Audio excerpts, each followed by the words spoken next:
think this is tied back to the importance of following like your natural star and something you're just obsessed with. But this is the difference between somebody that's obsessed and somebody that's not. Like, there's a story in the book where you guys are doing, I think, the private placement of the IPO, and it's Black Friday happens. And I think Lee Walker walks in your office to tell you that, oh shit, there might be some trouble.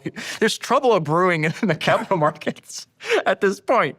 And he said, Michael was in his office taking apart another computer. We talked about this at dinner. We have a mutual friend in Sam Hinkie. And one of the things that's interesting about Sam is if you analyze who he keeps around him, they have different interests. You know, it's like this podcaster dude, this investor guy, this entrepreneur, this like athlete. And he's like, what I'm drawn to, what all these people have in common that may not be obvious to you, David, is that there's no end. You can't get to the end of what they're interested in. I think you use the analogy of a cup.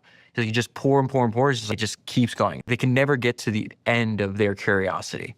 And I think you're a perfect example of that, where if you look at other founders that are doing things for fame or status or whatever the case is, it's like Jerry Seinfeld has a great line. He goes, if you just do it for the money, you're only going to go so far. Yeah, when it's like a passion or an obsession, there's no end to it. Yeah, right? And you're taking apart chips and analyzing like, oh, I have a 90 days advantage over here, and I'm not worried about the capital markets because we're just going to keep serving our customers. And like eventually that is going to change. There's not going to be a depression forever. So what can I focus on? Can I just focus on understanding what I'm working on, what's in front of me, and then following this deep curiosity, you know, and actually taking the curiosity that comes from your head into like an actual product that makes somebody else's life better. It's like the miracle of entrepreneurship. You got it.